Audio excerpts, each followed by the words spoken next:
তৃতীয় নয়নের সর্বকলুষ বিমুক্ত ভ্রুপল্লব থেকে মঙ্গলা নামক এক মাতৃকার জন্ম দেন।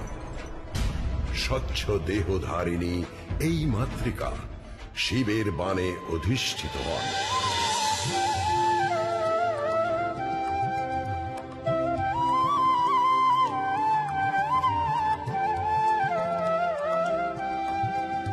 সর্বকলুষমুক্ত পল্লব তব ত্রিনয়নী মা,